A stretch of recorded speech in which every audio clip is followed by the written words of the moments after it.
Alors aujourd'hui, dans cette vidéo, nous allons parler l'intérêt d'utiliser un drone en photo et en vidéo. Vous savez, si vous avez vu ma dernière vidéo, que je me suis mis au drone. Pourquoi? Parce que la réglementation a changé, le matériel a évolué et du coup c'est beaucoup plus facile désormais de se mettre au drone, que ce soit pour faire de la photo ou de la vidéo. Donc, dans cette vidéo, je vais vous donner des informations utiles sur ce qui a changé la réglementation, en gros ce que vous pouvez faire ou pas faire. Alors, petit disclaimer, je ne suis pas juriste et la réglementation évolue sans cesse. Donc, au moment de cette vidéo, je vous donne les éléments que j'ai, qui sont issus de sites officiels comme la DGAC, les sites gouvernementaux, Géoportail, etc. Alors, je vous mettrai d'ailleurs les liens sous la vidéo, comme ça vous pourrez aller voir par vous-même. Donc, on va parler un petit peu législation, l'intérêt d'utiliser un drone en photo et en vidéo, les types de drones. Alors on va se focaliser essentiellement sur les petits drones de moins de 250 grammes parce que c'est là où la réglementation est la plus souple et on n'a pas besoin d'avoir le brevet de télépilote. Donc ça c'est une chose importante pour beaucoup d'entre vous. Voilà, donc on va voir tout ça. Et je vais vous relater mon expérience, vous montrer quelques images. Et puis si vous avez d'autres questions, vous pourrez me les poser dans les commentaires. Alors, même si vous n'êtes pas fan de drone, regardez quand même la vidéo, vous allez voir qu'il y a quand même des choses qui sont intéressantes et que c'est devenu beaucoup plus facile. Ça prend pas de place. Donc là, je vais vous le montrer tout de suite. Donc là, j'ai tout dans cette pochette, mais ça rentre dans un sac photo. Le drone est vraiment tout petit. Donc moi, j'ai pris un DJI Mini 3 Pro. Donc vous voyez, par rapport à ma main, si je prends mon téléphone, vous voyez, c'est vraiment très petit. C'est très fin, voilà, c'est à peine plus gros qu'un objectif dans un sac photo, donc ça tient sans problème, voire dans une poche. Et puis on a juste à côté, la petite télécommande sur laquelle on va fixer son téléphone pour voir. Alors il existe aussi une télécommande avec écran intégré. Voilà, c'est au choix. Donc on va parler de tout ça, mais en tout cas, moi j'ai vraiment été conquis, ça faisait longtemps que je voulais m'y mettre, mais c'est vrai que la réglementation est vraiment contraignante quand même, enfin elle l'était, et puis moi dans ma région il y a beaucoup de zones militaires, aéroports, donc c'est compliqué de voler, mais tout ça c'est clarifié, le matériel a progressé, et donc ça devient, je trouve, très intéressant, d'où l'idée de cette vidéo. Allez, on commence tout de suite. Alors premier avantage à faire des photos ou des vidéos en drone, c'est le point de vue, bien évidemment. Alors souvent on pense à des vues très hautes dans le ciel, etc., mais on n'a pas besoin d'aller très haut. Déjà le fait de monter de quelques mètres, on va avoir des vues intéressantes. Ça va nous permettre aussi d'avoir des prises de vue qu'on pourrait pas faire avec son appareil photo ou son téléphone parce que la zone n'est pas accessible. Donc on peut envoyer le drone et le mettre au-dessus de l'eau, par exemple. Je vous mets quelques exemples alors j'ai pas encore beaucoup de banques d'images parce que je l'ai depuis assez peu, et puis là dernièrement on a eu beaucoup de vent, donc j'ai pas pu voler, voilà. Mais vous voyez déjà certaines prises de vue, puis vous avez sûrement vu beaucoup de photos de drones, donc ça permet d'avoir des angles très originaux et faire des photos qu'on pourrait pas faire tout simplement avec son appareil photo. La deuxième chose que j'ai trouvé intéressante aussi, si vous faites de la vidéo, c'est que on peut avoir des vidéos hyper stables. C'est impressionnant. Je l'ai utilisé même avec du vent. On voit que le drone il bouge un peu, mais avec la nacelle qui est stabilisée vidéo, ça bouge pas quoi. La vidéo est vraiment très stable. Là vous pouvez le voir, il y avait un petit peu de vent ce jour-là. Je filme au-dessus de la mer. On avait un petit vent de terre, voilà, de à peu près 25 km/h, 30 km/h, et vous voyez que c'est très stable. Donc ça c'est vraiment aussi super intéressant. On va pouvoir aussi faire des suivis. Alors des suivis que ce soit en photo ou en vidéo. Donc là je vous montre un suivi que j'avais partagé d'ailleurs sur Instagram, sur mon compte Instagram, Progresser en photo, si vous voulez me suivre. Donc là, vous voyez, ça me suit parfaitement. Le drone, voilà, je l'ai programmé. En fait, c'est très simple. On est sur l'application, on sélectionne le sujet, et puis ensuite, voilà, je pars en courant et le drone me suit tout seul. Je tourne, il me suit. C'est vraiment incroyable. Il y a un tracking qui est vraiment super intéressant. Donc ça, vous pouvez l'utiliser en vidéo, mais aussi en photo. Si par exemple, vous voulez photographier, je sais pas, une planche, un surf, quelqu'un qui fait du VTT, voilà, etc. Bien sûr, en faisant attention à la zone, est-ce qu'on a le droit de voler ou pas. Donc ça, on va en reparler juste après. Donc vraiment très intéressant, et puis comme je vous le disais, ça prend vraiment pas de place, ça tient dans une poche, donc on peut le sortir, c'est prêt en 1 minute. Voilà, on déplie les hélices. Allez, je vous montre, comme ça vous allez voir, c'est vraiment très simple et très rapide. Donc vous prenez votre drone, vous enlevez la petite protection, la petite mousse. Donc là c'est la nacelle, hein, comme vous pouvez le voir avec l'objectif ici. Ensuite, eh bien, vous dépliez, donc celles qui sont sur l'avant, voilà, vous les dépliez comme ça, et les autres vers l'arrière. Voilà, ensuite vous allumez, un coup, puis un appui long. Voilà, alors faites attention parce que les hélices bougent un petit peu, donc voilà, donc c'est allumé. Ensuite, vous faites la même chose avec la télécommande. Voilà, je vous montre tout, hein, comme ça, pour ceux qui ne connaissent pas, vous allez voir un petit peu comment ça se passe. Vous branchez sur votre smartphone. Hop, voilà, vous allumez la télécommande, donc toujours pareil, un appui court et un appui long. Alors bien sûr, je ne vais pas le faire voler dans la maison, hein, mais voilà, comme ça vous allez voir comment ça se passe. Vous mettez votre smartphone, hop, voilà, ici, donc ça ressemble à ça. Alors une fois que tout est connecté, voilà à quoi ça ressemble. Donc, vous voyez là, si je bouge, hop, le drone, voilà, donc là c'est mon petit écran, l'iPad de retour pour voir si je suis bien cadré, si ça enregistre. Voilà, donc là vous avez vu, on a différentes choses. On a tous les réglages. Ici, on a les petits joysticks pour piloter le drone en haut, à droite, faire tourner la nacelle, etc. On a ici sur la manette, hop là je vais y arriver, au milieu différents modes, le mode cinéma, le mode normal et le mode sport qui permet d'aller plus vite. Voilà, on a différentes choses. Je ne veux pas vous faire le tour complet de la télécommande, mais il y a plein de vidéos là-dessus. D'ailleurs, je vais en profiter pour vous donner 2 sites de référence qui m'ont bien aidé. On a le site de Hubert L, donc L comme une L, qui est vraiment très fourni en explications, en tests, etc. C'est un peu la référence. Donc voilà, je vous mettrai le lien sous la description. Et j'ai bien aimé aussi la chaîne de Une Bolée d'air de Brice, qui est photographe et vidéaste aussi d'ailleurs, voilà, qui a proposé pas mal de tutos de mise en route, etc. Voilà, donc j'ai trouvé ça intéressant. Donc voilà, faut toujours citer les gens qui sont bien, qui font des bonnes choses. Donc je vous mets les liens de leur chaîne sous la vidéo. Alors, une fois qu'on a mis tout ça en place, eh bien, on fait décoller le drone. Donc, vous avez un décollage automatique où vous pouvez le faire manuellement. Alors, évidemment, là, je ne vais pas le faire. Et puis ensuite, eh bien, vous pilotez avec les différentes manettes et vous allez récupérer ensuite vos images avec la carte mémoire qui est intégrée dans le drone. Alors, avant de passer à la législation, je vous conseille quelques petits accessoires. Je vous mettrai les liens dans la description. Moi, j'ai mis un filtre gris neutre. Donc, un filtre gris neutre, hein, c'est comme en photo et en vidéo. Ça vous permet d'abaisser la quantité de lumière et donc la vitesse. Et ça vous permet d'avoir un rendu, du coup, plus cinématique. C'est-à-dire que si vous filmez sans filtre ND, qu'il y a beaucoup de soleil, vous allez avoir des vitesses très élevées et ça fait pas le même rendu. Ça fait un rendu un peu plus numérique, on va dire. Donc vous voyez, ça se vend sous forme, il y a différentes forces, hein, comme en photo.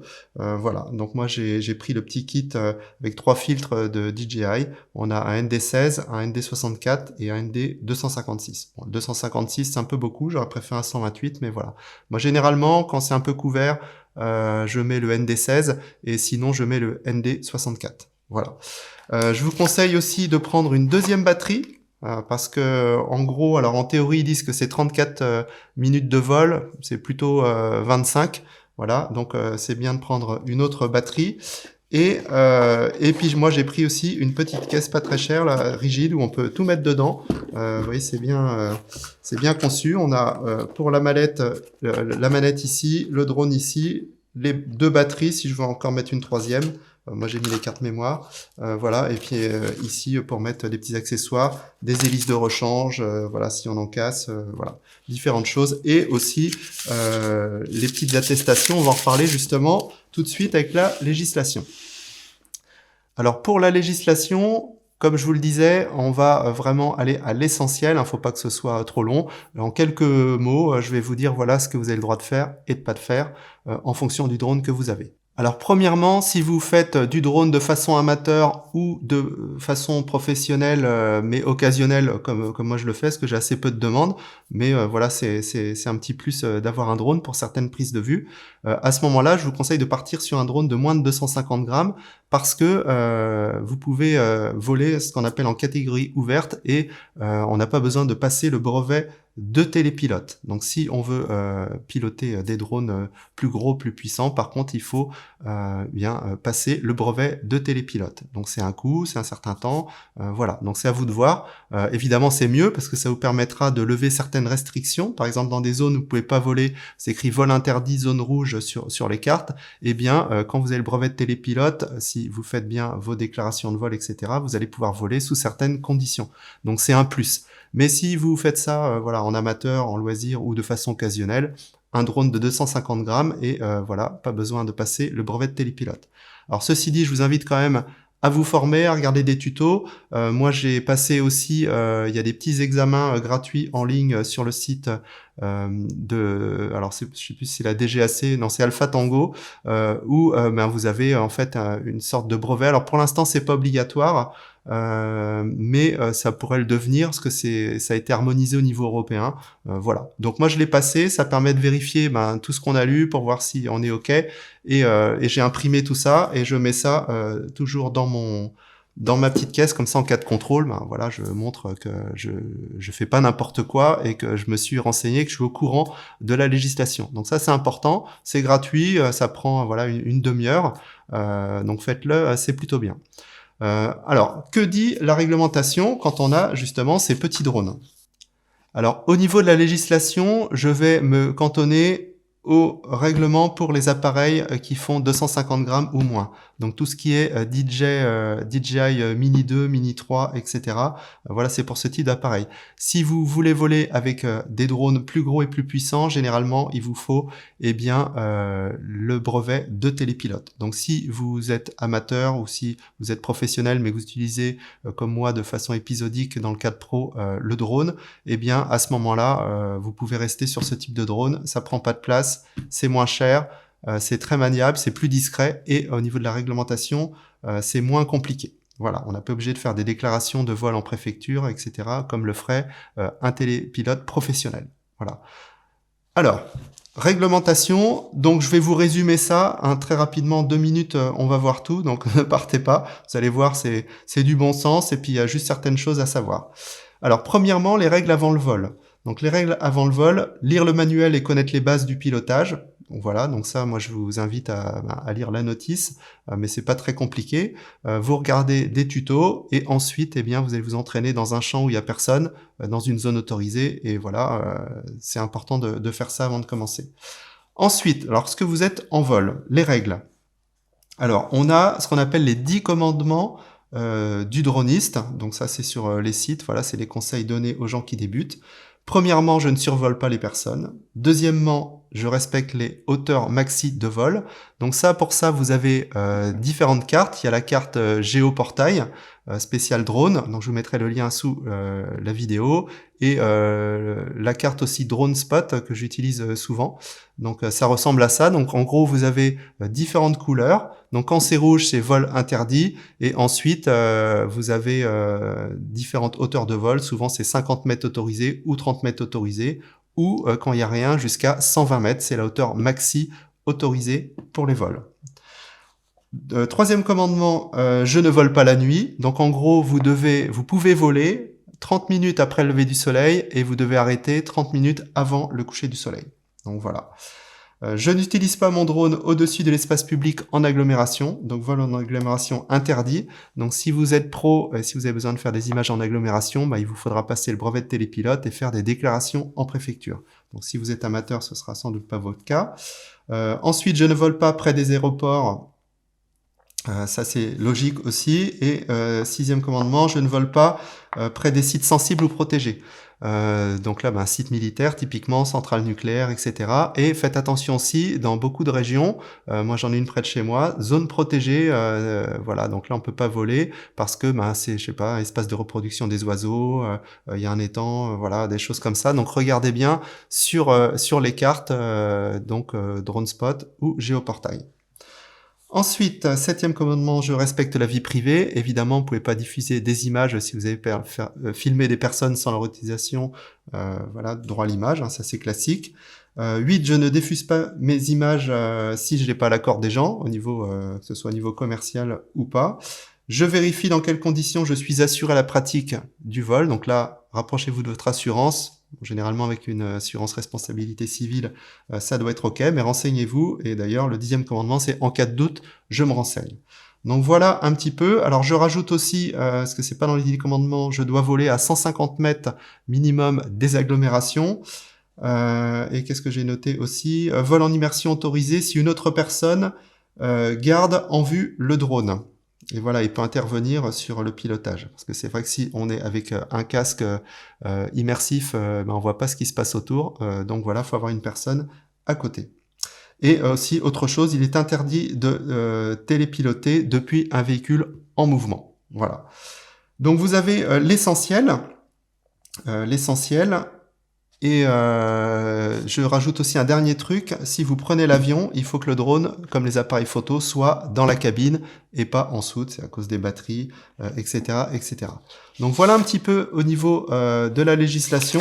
Donc je vous mettrai les liens vers les sites officiels et comme je vous le disais, je vous invite à aller les voir régulièrement pour voir si ça a changé et à mettre dans vos favoris la carte Géoportail et DroneSpot. Donc moi c'est dans mon téléphone, c'est sur mon ordinateur, comme ça quand je veux faire un vol, je regarde où est-ce que je peux voler et je vérifie aussi sur place. De toute façon, généralement, en tout cas si vous utilisez un drone DJI, vous allez avoir quand vous êtes dans une zone qui n'est pas autorisée. Donc par exemple, moi chez moi, je suis près d'un aéroport, donc quand je l'allume, souvent il me dit alerte, vol interdit, etc. Alors on peut le débloquer, mais ça sous-entend qu'on a le brevet de télépilote et les autorisations nécessaires. Une dernière chose, vous devez, à partir du moment où votre drone a une caméra, donc si vous l'avez acheté, c'est sûrement pour ça, il faut que vous alliez sur le site Alpha Tango, enregistrer et récupérer un numéro, voilà, un UAS, que vous allez devoir coller sur votre drone. Voilà, donc ça c'est important, c'est obligatoire. Donc dès que vous achetez votre drone, vous allez, je vous mettrai les liens aussi sous la vidéo, il faut aller enregistrer votre drone, c'est la première chose à faire. Voilà. Donc ça, c'était aussi une notion importante à préciser que j'avais oublié de mentionner. Donc après, mes conseils pour bien débuter. Ça y est, vous avez acheté votre drone, il est enregistré, vous avez regardé des tutos, vous êtes au point au niveau de la réglementation. La première chose que je vous conseille de faire, c'est d'aller trouver un endroit où le vol est autorisé, dans un champ par exemple, un espace bien dégagé où vous risquez pas d'aller cracher le drone, parce que au début c'est pas évident. Vous voyez, il y a 2 molettes. Donc après, en fonction des réglages, moi par exemple ici, ça me permet de monter ou de descendre le drone, faire tourner la nacelle à gauche, à droite, et la deuxième manette ici me permet d'avancer, de reculer ou de déplacer le drone latéralement vers la gauche ou vers la droite. Et des fois au début on se mélange un peu les pinceaux, on veut monter, on le fait avancer ou vice versa. Donc c'est pour ça que c'est important quand vous allez commencer déjà d'être seul pour pas être perturbé par les enfants ou autre chose. Il faut vraiment être concentré et s'entraîner. Pas besoin de filmer, vous avancez, vous reculez, vous faites du pilotage, vous essayez de bien vous poser, bien décoller, etc. Ça c'est vraiment super important, faites ça 1 fois, 2 fois, 3 fois, et puis une fois que c'est ok, vous pouvez commencer à faire des vols un peu plus intéressants et à commencer à faire des images. Donc ça c'est le premier conseil que je vais vous donner. Ensuite, au niveau, si vous voulez avoir de belles images, les principes sont les mêmes qu'en photo et en vidéo. Il va vous falloir des bons réglages. Alors sur l'application, vous avez un mode automatique qui marche plutôt bien, et vous avez aussi un mode pro où vous allez pouvoir régler vitesse, ouverture, ISO. Donc c'est les mêmes principes qu'en photo et en vidéo, je vous le disais. Donc renseignez-vous bien là-dessus ou formez-vous si vous n'avez pas les notions de base. Le cadrage aussi est bien sûr important, donc évitez d'avoir le soleil de face pour éviter le gros contre-jour, sauf si c'est voulu. Donc l'avantage du drone, c'est qu'on peut vraiment se placer où on veut. Moi, je fais beaucoup de photos de planches et de surf, et c'est vrai que des fois j'ai le soleil de face si je prends de la plage. Donc là avec le drone, c'est tout de suite beaucoup mieux. Voilà. Donc ça c'est important, les bons réglages, le bon cadrage, mais en automatique c'est plutôt pas mal. Alors au niveau du choix des drones, vous avez alors il y a plein de marques, mais moi je trouve que DJI ils font vraiment du bon matos à bon prix, ils sont vraiment très très bien placés. Donc il y a le DJI Mini mais qui date un petit peu, le Mini 2 qui était un peu mieux, et moi j'ai pris le Mini 3 Pro. Pourquoi? Parce qu'il a un capteur plus grand, un objectif plus lumineux, donc il tient mieux quand la luminosité est un peu manquante. On a des détecteurs d'obstacles qu'il n'y a pas sur les 2 autres. Il est un peu plus rapide, il a un peu plus d'autonomie et il a aussi une fonction intéressante, c'est que la caméra peut être mise en version portrait. Et donc ça pour faire certaines photos, par exemple si vous voulez prendre un château, je sais pas, une colonne ou quelque chose, eh bien c'est tout de suite intéressant, sur les autres on peut pas le faire. Souvent ce qu'on faisait, c'est qu'on prenait une photo en horizontale et ensuite on la recadre, mais du coup on perd beaucoup de définition. Donc l'avantage, voilà, ça vaut le coup de mettre à mon avis un petit peu plus cher dans ce drone qui est plus performant à tous les niveaux. Voilà. Pour le Mini 2, je crois qu'on est à 450 € à peu près, hein, je vous mettrai les liens. Et là, on est donc à 829 €, complet, prêt à voler. Voilà, pour le choix des drones. Donc on arrive à la fin de cette vidéo, j'espère que ça vous a donné envie de vous y mettre. J'essaierai de poster de temps en temps des petites vidéos et des petites photos, comme ça vous verrez un petit peu ce que ça donne. Si vous avez d'autres questions, n'hésitez pas à me les poser dans les commentaires. Si vous avez des précisions à apporter ou si j'ai fait une petite erreur, hein, ça peut arriver, et bien à ce moment-là vous me le précisez et je le mentionnerai. Voilà, je vous dis à bientôt pour de prochaines photos et vidéos. Salut!